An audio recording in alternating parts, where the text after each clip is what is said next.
எப்பவுமே. Management sir, பெமலுக்குள்ள சௌக்கியமா, நாம் இங்கு துக்கமே. உங்க வேற நினைச்சு பார்க்கும் போது வயிற்று அருவி மாதிரி வந்து கொட்டுது.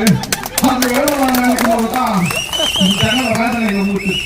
உன்னை எண்ணி பார்க்கையில் வயிற்றில் கொட்டுது, அது எழுத நினைக்கையில் வயிறு முட்டுது. ஓஹோ சிஎம்டிஜி வர்த்தத்துடன் தொழிலாளர் நாம் எழுதும் கடிதமே.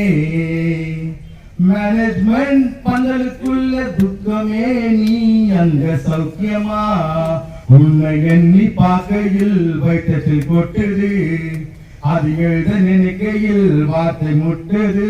ஓஹோ மேனேஜ்மெண்ட் நம்மளுக்குள்ள சௌக்கியமா, நாம் இங்கு துக்கமே. எங்களுக்கு உண்டான காரியம் அது தன்னால் ஆறிடும். அது என்னமோ தெரியல, என்ன மாயமோ தெரியல, மயல் புயல் எது வந்தாலும் இந்த பந்தல் எதுவும் ஆக மாட்டேங்குது. நடுவுல நம்மளுக்கு பொருள் உதவி, பண உதவி, சாப்பாடு உதவி செய்திருக்கோம், நன்றி சொல்லிக்கணும்னு சொல்லிட்டு எங்களுக்கு எதாவது ஒண்ணா நாங்க தாங்கிக்குவோம். ப்ரொடக்ஷன் ஆவது உங்களுக்கு எதனா வேணாலும் நீங்க தாங்கிட்டீங்களா? என்னன்னு சொல்லாம எங்க அழுகையா வருது.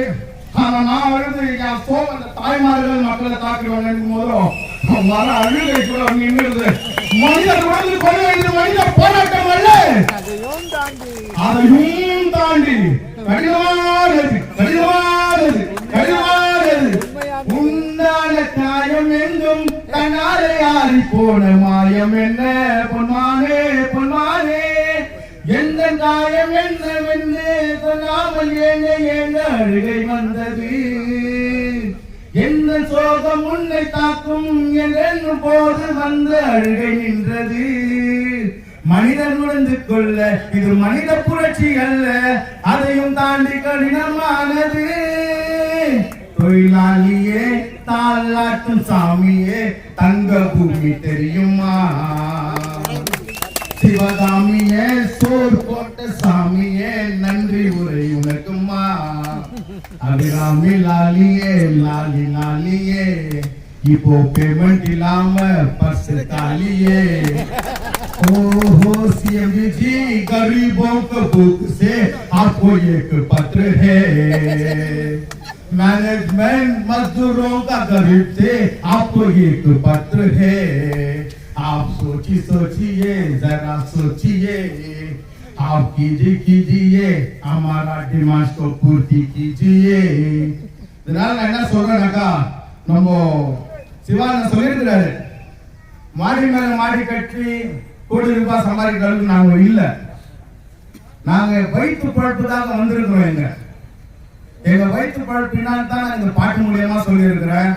அன்னைக்கு நம்ம ரத்த சம்பந்தப்பட்ட சிஸ்டர் ஒருத்தர் சொன்னாங்க, இங்க இருக்கிற 4000 பிரதர்ஸ் தாய்மை உள்ள கொண்டவங்கன்னு சொல்லிட்டு.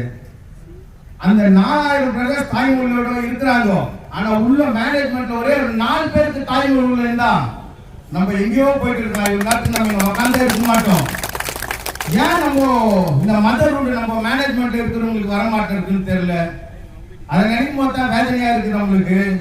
मैनेजमेंट जी दोबारा मैं बोलूंगा, आपका मदर रूट क्यों नहीं आ रहा अभी तक?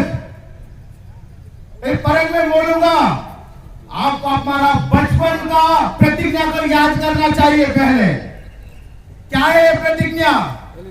भारत हमारा देश है, हम सब भारतवासी भाई बहने, हमें अपना देश प्राणों से भी प्यारा है।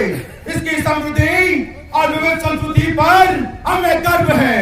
हम इसके सहयोग अधिकारी बनने का प्रयत्न सदा कर देंगे। हम अपने माता पिता शिक्षकों एवं गुरुजनों का आदर करेंगे और सबके साथ शिष्टता का वर्त करेंगे। हम अपने देश और देशवासियों के प्रति सदा वफादार रहने की प्रतिज्ञा करते हैं।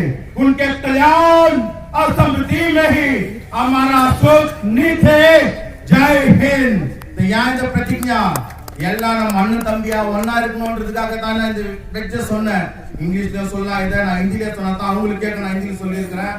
நம்ம வீட்டுல பாருங்க, மைன்ஸ் வீடு வெறும் ஷீட் வீடு. நம்ம வீட்டுல நம்ம இருமுனோம்னா 3வது வீட்டுக்காரங்க நைட்ல இருமுனாங்கன்னு காலையில் சுத்தம் வச்சு கொடுக்கலையாப்பா அவங்க வீட்டுலன்னு கேட்கறாங்க. ஆனா பெமல் நம்ம வீடு தான் காட்டு கத்து கத்துறாங்க. நம்ம சங்கரன் கூட அவங்க காதுகள் இன்னும் போய் சேரல, ஏன் அதுன்னு இன்னும் தெரியல. நம்ம மேனேஜ்மெண்ட் மறுபடியும் நான் சொல்றேன், அவங்க கூப்பிட்டு நம்ம பேசணும். வாய்ப்பு கொடுத்த எல்லாருக்கும் நன்றி.